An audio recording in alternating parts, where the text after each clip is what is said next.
आइए सुनिए, देखिए, समझिए सनातन सत्य।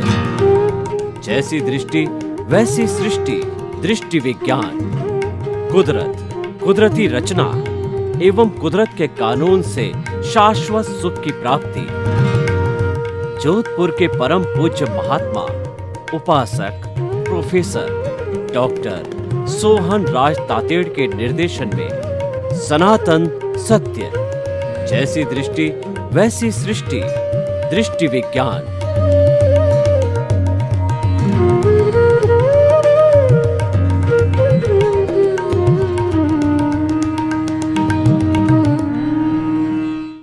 भाई और बहनों, मातृशक्ति को नमन। आज का हमारा अति उत्तम विषय जागृति क्यों खंडित होती है। देखिए, मैं शुद्ध आत्मा हूँ।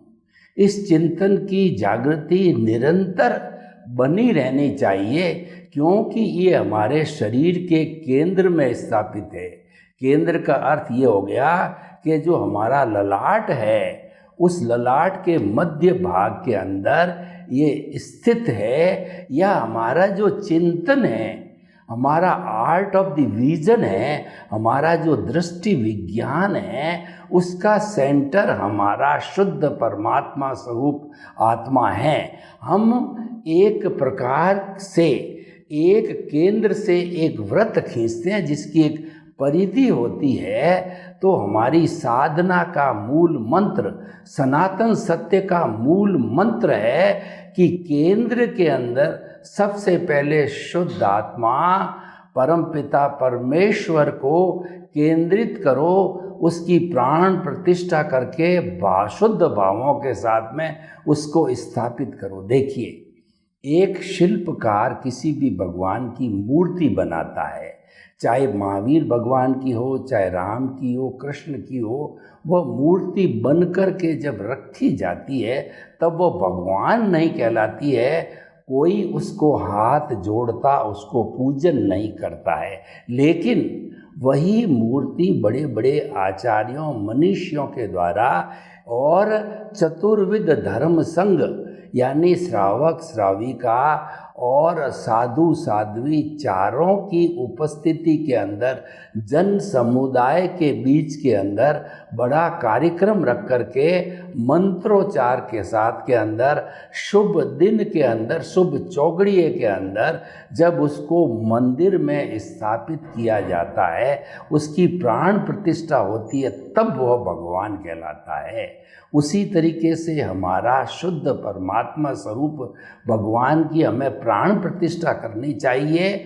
और अभी तक वो शुद्ध हुआ नहीं है, उसको शुद्ध करना है। हमारा लक्ष्य, हमारा केंद्र बन जाता है, हमारा परमात्मा बन जाता है। और उस लक्ष्य को मध्य में रख करके और हमें सारा चिंतन करना चाहिए। यानी कि हमारी साधना का मूल मंत्र है, हमें उस परम पिता परमेश्वर को कहिए, हमें उसको प्राप्त करना है। यानी कि जो है हमारा शुद्ध आत्मा भगवान परमात्मा है, वो हम बन जाएं। देखिए, ये तो हमारा लक्ष्य हो गया। परंतु ये लक्ष्य खंडित क्यों होता है?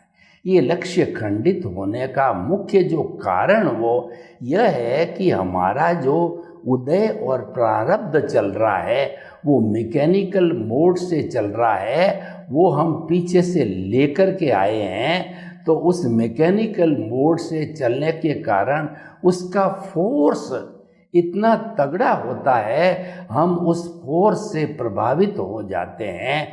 फोर्स से प्रभावित होकर के उस धारा में बह जाते हैं। यानी कि हम उदय और प्रारब्ध के साथ के अंदर तन्मयाकार हो जाते हैं। देखिए, तन्मयाकार शब्द बहुत ही अच्छा शब्द है।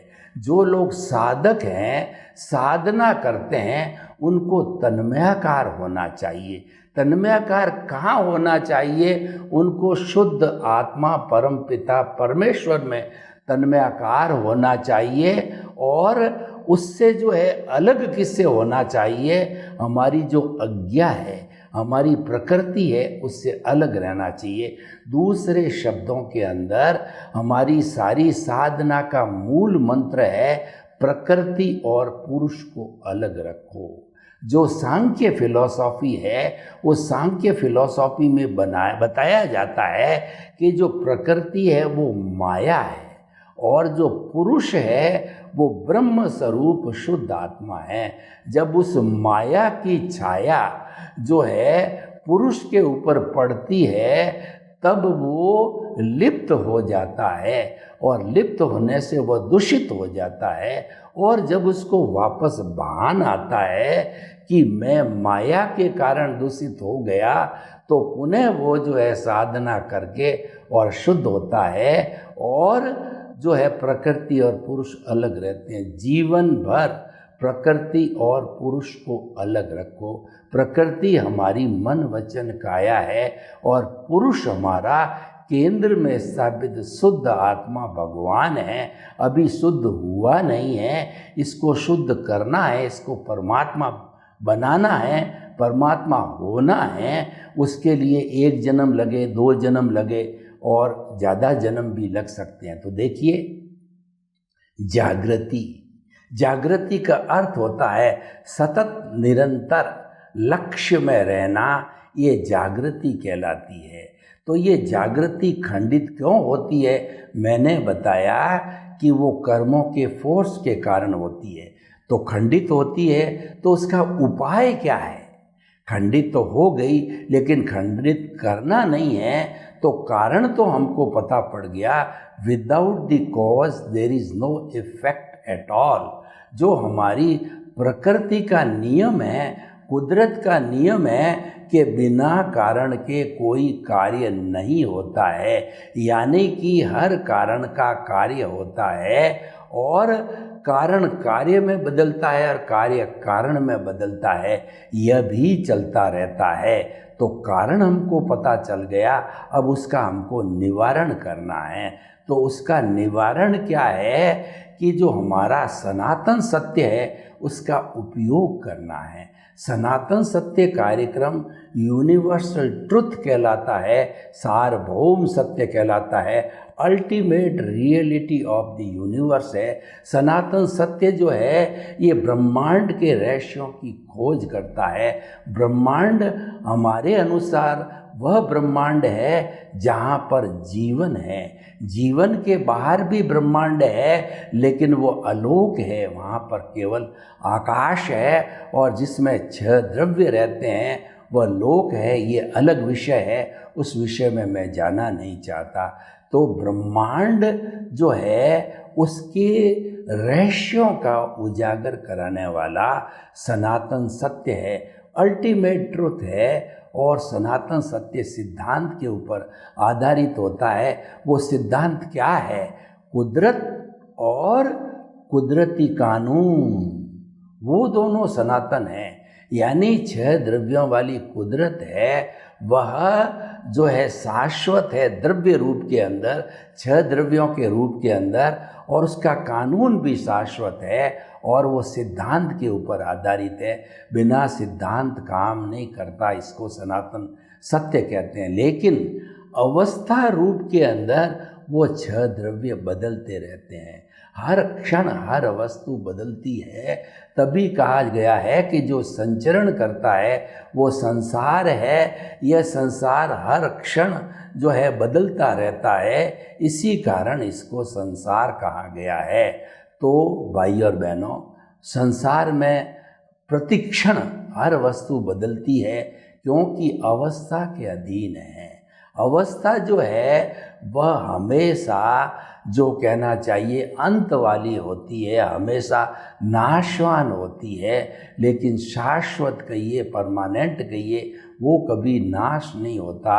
वो हमारा शुद्ध परमात्मा स्वरूप आत्मा, हमारा क्या संपूर्ण जीवित प्राणियों का वो एक सा है। तो हम बात कर रहे थे कुदरत और कुदरत के कानून की और उससे जुड़ा हुआ कुदरती रचना। ये कुदरती रचना जो है हर प्राणी की, जीवित प्राणी की अलग अलग होती है क्योंकि जड़ जो है उसमें ज्ञान दर्शन नहीं होता है, इसीलिए उसकी कुदरती रचना नहीं बदलती है। वो तो जो है वो जड़ रूप के अंदर ही होता है, लेकिन वो टूटता है, गलन मिलन धर्मा है, इस कारण उसकी भी अवस्था बदलती रहती है। तो इसीलिए वो द्रव्य रूप में तो जड़ और चेतन दोनों शाश्वत है, और अवस्था रूप के अंदर उनकी अवस्थाएं बदलती रहती है। तो जब ये सारा अवस्थाएं बदलती है, इसको कुदरती रचना कहते हैं। कुदरती रचना दो प्रकार की होती है। एक तो होती है कि हमारी नेचुरल कुदरत। नेचुरल कुदरत का अर्थ होता है कि समय पे सूर्य उगता है, समय पे अस्त होता है, और रात आती है, और सर्दी आती है, गर्मी आती है, बरसात आती है, पतझड़ आता है, बसंत ऋतु आती है। ये अपने अपने नियम से आती रहती है, जाती रहती है, और अवस्था रूप में ही परिवर्तनशील रहती है। तो भाई और बहनों, ये तो हो गया हमारा नेचुरल कुदरती रचना। और एक जो जीवित प्राणियों की कुदरती रचना का अर्थ होता है उनका उनका जैसा भाग्योदय है, पुण्योदय है, पापोदय है, और कर्मों का भुगतान है, हिसाब है, परिणाम है, लेना है, देना है, डेबिट है, क्रेडिट है, वह भी हर क्षण बदलता रहता है, और उसका नियंत्रण करने वाली भी कुदरत है। यानी कि हम जब जन्म लेते हैं और हमारी मृत्यु होती है, इसके बीच में जो हमारा जीवन होता है, उस जीवन के मन वचन काया का संपूर्ण नियंत्रण जो है कुदरत के हाथ में होती है। हम कुदरत के अधीन हो जाते हैं, हम कर्मों के अधीन हो जाते हैं। कहा भी गया कि रंग मंच यह जगत है, और कर्म खिलावन हार, और नाना रूप बनाए के, और चेतन खेलन हार। जैसे कि रामायण की जो कथा होती है, उसके अंदर कोई राम बनता है, कोई लक्ष्मण बनता है, कोई सीता बनता है, कोई हनुमान बनता है, कोई विभीषण बनता है, कोई रावण बनता है। तो ये अपना अपना रोल करके और अलग हो जाते हैं। तो ठीक उसी तरह से हर प्राणी अपने कर्मों का भुगतान संपन्न करके इस जो है कुदरत से चला जाता है। कुदरत तो शाश्वत है, हमेशा एक सी रहती है। तो इसीलिए जो है ये जो हम कहना चाहते हैं आपको कि हमारी जो सतत जागृति जो है वो बनी रहनी चाहिए, लेकिन उसको खंडित करने वाला है वो हमारा कर्मों का उदय और प्रारब्ध है, और उसके साथ तन्मयाकार हो जाते हैं। उसके साथ तन्मयाकार नहीं होना है तो आप अभ्यास करके, सम्यक तप करके, आप साधना करके इसका जो बदलाव आ रहा है इसको कुदरती रचना मानो, जानो, विश्वास करो और उस पर श्रद्धा करो। जब हम उसको कुदरती रचना मानते रहेंगे तो वो बदलती रहेगी, तो हमको हृदयंगम हो जाएगा कि ये तो कुदरती रचना है, बदलती रहती हूँ मैं, बदलती रहती है, मेरा इस पर कोई नियंत्रण नहीं है, इसका नियंत्रण तो कुदरत के साथ है। तो मुझे इसके साथ जुड़ कर के अप्स एंड डाउन्स करके अपनी जागृति को खंडित करके और जो है मुझे क्या प्राप्त होने वाला, यानी ये जो कुछ भी कुदरती रचना जो है चल रही उदय प्रारब्ध की, ये रिलेटिव पुरुषार्थ है और उसके अनुरूप आदमी जीवन भर भागता रहता है और वो कहता है कि मैं पुरुषार्थ कर रहा हूँ। पुरुषार्थ तो है ही है, क्योंकि उदय प्रारब्ध है वह कुदरत के अधीन जो है वो द्रव्य क्षेत्र काल भाव के अनुसार जो है कई लोगों को मिलाता है, बिछुड़ता है। तो वो लगता है कि हम जो है प्रयास कर रहे हैं, हम कुछ पुरुषार्थ कर रहे हैं। वो वास्तव में रिलेटिव पुरुषार्थ, क्योंकि वो कुदरत के अधीन है और वो व्यू पॉइंट पर आधारित है, उसको अज्ञान भी कहते हैं। देखिए, अज्ञान बुरा नहीं है। जब कोई भी शुभ प्रवृत्ति जो होती है उसको ज्ञान कहते हैं, और वही शुभ प्रवृत्ति जब हम जो है नहीं मानते, उसका पालन नहीं करते, तो अज्ञान हो जाता है। जैसे कि झूठ बोलना ज्ञान है, और जो है वो जो है वो झूठ सत्य बोलना ज्ञान है, और झूठ बोलना अज्ञान है। ये ज्ञान और अज्ञान हो गया, इसी से संसार चलता है। और जब ये ज्ञान विज्ञान बन जाता है, विज्ञान बनने का अर्थ ये हुआ कि हम जो है वो हम ज्ञान और विज्ञान के परे, हम जो है अज्ञान और ज्ञान के परे विज्ञान में चले जाते हैं। जब हमारा वो दृष्टि विज्ञान हो जाता है, वो सम्यक दर्शन हो जाता है, क्योंकि हमारे केंद्र में जो प्रभु विराजित है, उनके जो लक्षण होते हैं वो ज्ञान दर्शन के लक्षण होते हैं, और प्रभु के ज्ञान दर्शन के लक्षण हमेशा सम्यक होते हैं। और जो हमारी अज्ञा यानी कि जो हमारा उदय और प्रारब्ध है, उसके लक्षण मिथ्या ज्ञान, मिथ्या दर्शन, अज्ञान रूप में होते हैं। तो उस अज्ञान को जो है हम सम्यक दर्शन और सम्यक ज्ञान रूपी जो है दृष्टि विज्ञान की एप्लीकेशन करके और उसको हम शुभ कर सकते हैं, यानी हम उसको अज्ञान से ज्ञान में बदल सकते हैं। और जब वो विज्ञान बन जाता है तो विज्ञान इटसेल्फ जो है मुक्ति का मार्ग बन जाता है। और वो मुक्ति का मार्ग ये है कि जो चल रहा है इसको कुदरती रचना मानना, देखना, करना कुछ नहीं है।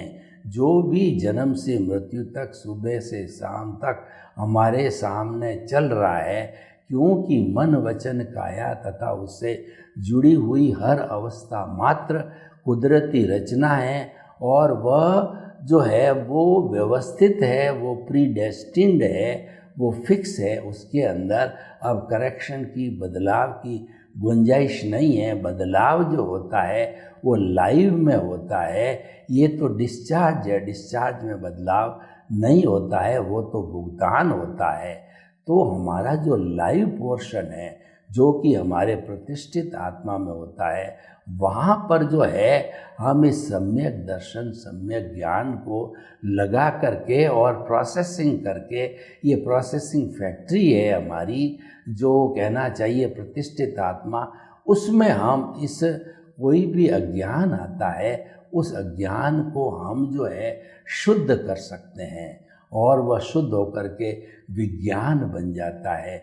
विज्ञान का अर्थ है उसको कुदरती रचना मानना, क्योंकि वह कुदरत के अधीन है, वो उदय और प्रारब्ध के अधीन है, इसीलिए उसको कुदरती रचना मानते रहेंगे तो वह विज्ञान कहलाता है। देखिए, विज्ञान के अंदर करना कुछ नहीं है, विज्ञान में केवल आपको जानना है और देखना है, क्योंकि सम्यक ज्ञान, सम्यक दर्शन का अर्थ ही होता है ज्ञाता दृष्टा।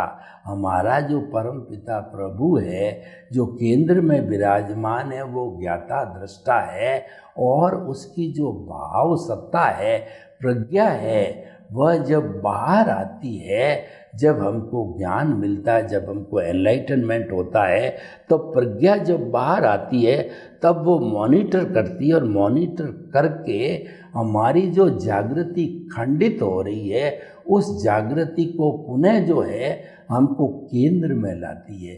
प्रज्ञा यही करती है कि केंद्र से जब वो हमारा ध्यान परिधि पर जाता है, परिधि जड़ है और परिधि अज्ञा है, ये धन, संपत्ति, संबंध, सत्ता, रिश्ते, नाते, पद, प्रतिष्ठा और जो है साधन जितने भी हैं, वो सारे जड़ रूप में होने से परिधि पे है।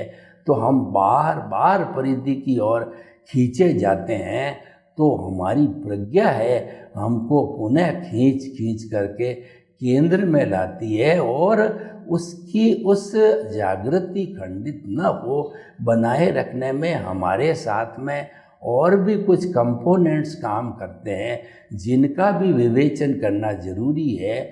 वो हमारा जो है वो है निमित्त, निर्दोष, अकर्ता और शुद्ध आत्मा। ये चारों डिटर्जेंट का काम करते हैं।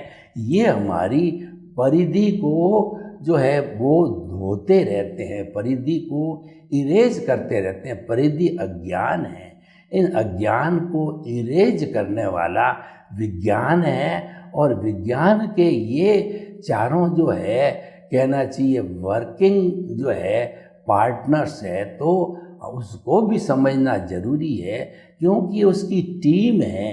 तो हमारा निमित्त का अर्थ ये हुआ कि हमारे को नो जो है ऑनरशिप, नो डूअरशिप का सिद्धांत जब मिला हमारे को, गुरु ने एनलाइटमेंट दिया, तो उसकी एप्लीकेशन करते रहना चाहिए। जब हम अकर्ता और दुनिया के समस्त प्राणियों को अकर्ता मानते हैं, तो समस्त दुनिया और समस्त प्राणी जो है हमको निर्दोष नज़र आती है। सारी सृष्टि जो है हमको जो है वो वीतराग नज़र आती है। यानी कि निमित्त भाव का उपयोग करने से सामने वाला निर्दोष नज़र आता है, और जब हम उसको निर्दोष दृष्टि से देखते हैं तो वो अकर्ता तो निमित्त कहिए, अकर्ता कहिए, वो तो एक ही बात है।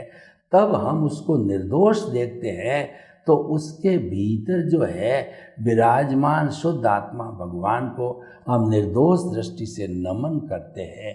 ये बड़ा सहज हो जाता है। निमित्त, निर्दोष, अकर्ता और शुद्ध आत्मा चारों इस तरीके से जुड़े हुए हैं कि जो अज्ञा के क्रोध, मान, माया, लोभ, अज्ञा के जो साथी किस तरीके से जुड़े हुए हैं, ठीक उसी तरीके से निमित्त, निर्दोष, अकर्ता और शुद्ध आत्मा जुड़े हुए हैं।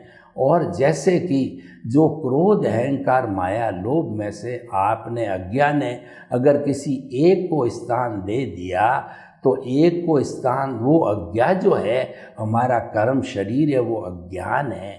एक को स्थान दे दिया जाए तो तीनों के साथ के अंदर जन्म जन्मांतर का एग्रीमेंट है कि वो बैक डोर से ऑटोमेटिकली आ जाएंगे। यानी कि आपने अहंकार किया तो जो है क्रोध, मान और लोभ जो है ऑटोमेटिकली अदृश्य रूप से हाजिर हो जाएंगे। तो ठीक इसी तरीके से वो तो हमारी अज्ञा साइड होगी। और प्रज्ञा साइड को देखें कि प्रज्ञा जो है हमको निमित्त की ओर ले जाती, हमको अकर्ता बनाती, क्योंकि अकर्ता हुए बिना हमारे को ज्ञान की प्राप्ति हो ही नहीं सकती। मैं ही शब्द यूज़ कर रहा हूँ कि सबसे पहले मोहनीय कर्म है, उसको कंट्रोल करना पड़ता है। दर्शन मोहनीय है, वो हमारा अनंतानुबंधी कषाय है, और वही जो है सारे कर्मों का सृजन करने वाला है। और मोहनीय कर्म तो खुद जो है राजा है, सेनापति है। तो सबसे पहले जो कोई भी ज्ञानी पुरुष है या हमारा सद्गुरु है, तो वो हमारे से सबसे पहले, अगर हमारा पुण्योदय है तो पुण्योदय के कारण सच्चा गुरु मिल जाता है, तो सबसे पहले वो हमें जो है वो द्रव्य कर्म, भाव कर्म, नो कर्म, मन, वचन, काया तथा उससे जुड़ी हुई जो है मन, वचन, काया तथा जो है संपूर्ण जो है वो मैं आपके चरणों में समर्पित करता हूँ। ये जब MOU हो जाता है, लिखित में ये सूचना ले लेता है, वो हमारा भगवान कहिए, हमारा जो वो जो है हमसे जो है वो गुरु कहिए, ज्ञानी पुरुष कहिए, जब लिखित में लेने के बाद के अंदर एग्रीमेंट करने के बाद में वो हमको अकर्ता बनाता है, हमारा अनंतानुबंधी कषाय को भस्मीभूत करता है, और अकर्ता बनते ही हमारा प्रमोशन हो जाता है और हमारी सीट है वो बदल जाती है। यानी हमारी जो सीट है वह जो है वो हमारी बहिर आत्मा से अंतर आत्मा हो जाती है, जिसके साथ के अंदर उद्यम करने वाली प्रतिष्ठित आत्मा भी होती है, और वो सारा पुरुषार्थ करती है, चाहे रिलेटिव पुरुषार्थ हो चाहे रियल पुरुषार्थ हो। ये पुरुषार्थ करने वाली फैक्ट्री है, क्योंकि दुनिया में लोग कहते हैं कि पुरुषार्थ के बिना कोई तरक्की नहीं है। तो जो पुरुषार्थ करने वाला प्रोसेसिंग हाउस है वो हमारी प्रतिष्ठित आत्मा सारा करती है। तो हम आपको ये बताना चाहते हैं कि हमारी जो जागृति खंडित होती है उसके लिए कुदरती रचना देखते रहो, वो पुनः स्थापित हो जाएगी। सर्वे भवन्तु सुखिनः, सर्वे सन्तु निरामया। लोक के जीवों को सुख मिले, शांति मिले, आनंद मिले, प्रेम मिले, सौहार्द मिले, और हम सब कुदरती जितना देखते देखते मुक्ति को प्राप्त हो। आपके प्रति शुभ भावना, मंगल भावना।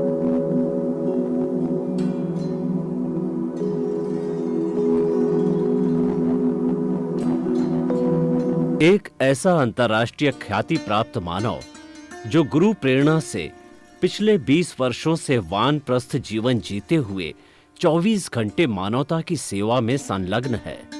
एक ऐसा मानव जो अभी राष्ट्रीय, अंतर्राष्ट्रीय टीवी चैनलों पर 7,500 एपिसोड के माध्यम से सनातन सत्य, आत्मविज्ञान एवं पुनरुत्थान, व्यवहार एवं निश्चय जगत के जीवनोपयोगी विषयों पर हृदय स्पर्शी प्रवचन कर चुका है। उस मानव का नाम है महात्मा उपासक प्रोफेसर डॉक्टर सोहन राज तातेड़। प्रोफेसर तातेड़ द्वारा योग, दर्शन, शिक्षा विषयों पर रचित पीएचडी स्तर के 250 शोध ग्रंथ भारत के 100 प्रतिष्ठित विश्वविद्यालयों में शोधार्थी पढ़ रहे हैं तथा वे सभी शोध ग्रंथ वहां की सेंट्रल लाइब्रेरियों में उपलब्ध हैं।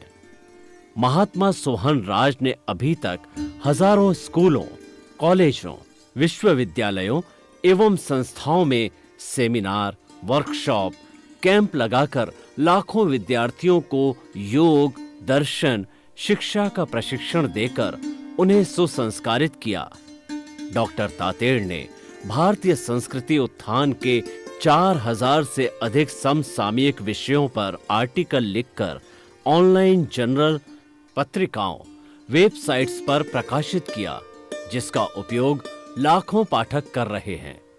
उपासक तातेड़ के 5000 से अधिक आज का सुविचार, आज का शुभ संदेश, आज का मंगल भावना योग आदि चिंतन websites, Twitter, blogger, Facebook, YouTube माध्यमों से लाखों लोग अपना जीवन निर्माण कर रहे हैं। मानवता के मसीहा ऐसे महामानव महात्मा सोहन राज तातेड़ के प्रोफाइल को अभी तक विश्व के 20 लाख दर्शक यूट्यूब पर, 12 लाख गूगल पर एवं लाखों दर्शक फेसबुक, ब्लॉगर, ट्विटर और इंस्टाग्राम पर देख चुके हैं।